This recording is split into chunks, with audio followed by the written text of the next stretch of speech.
Bonjour à tous. Le pape François est attendu ce vendredi après-midi à Tbilissi, en Géorgie, où il passera 2 jours, puis en Azerbaïdjan dimanche. C'est le 16e voyage apostolique du Saint-Père, mais en réalité, la deuxième étape de son voyage dans le Caucase, 3 mois après sa visite en Arménie. Le pape n'a pas pu, malgré son souhait initial, se rendre en même temps dans les 3 pays, du fait de l'absence du patriarche orthodoxe de Géorgie en juin dernier, mais aussi du fait de tensions persistantes dans la région. D'abord autour du Haut-Karabakh. Le Haut-Karabakh, c'est ce territoire azéri peuplé majoritairement d'Arméniens.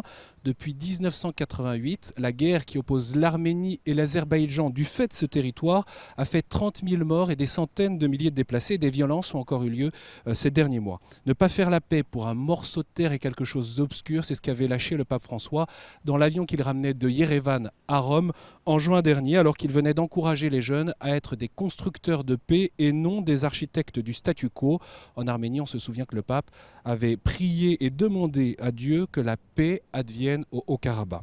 En Géorgie, il y a eu aussi de fortes tensions lors de l'indépendance autoproclamée de l'Abkhazie ou en 2008 de celle de l'Ossétie du Sud qui représente 30% du territoire national, des indépendances soutenues par les Russes. Car dans ce Caucase multiethnique et multireligieux, il faut aussi compter avec les puissants voisins, la Russie, l'Iran, la Turquie et les liens économiques et politiques.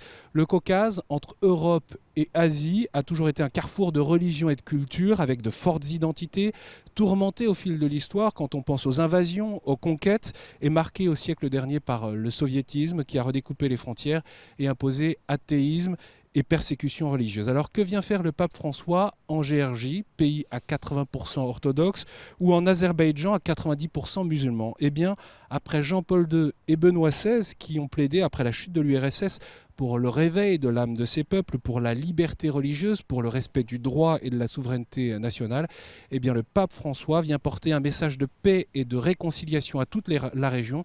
C'est ce qu'a indiqué le Vatican, un message qu'il transmettra aux responsables politiques et religieux au fil de ces 3 jours. Le pape François rencontrera également les catholiques. Ils sont au nombre de 570 seulement en Azerbaïdjan selon les statistiques officielles, 110 000 en Géorgie.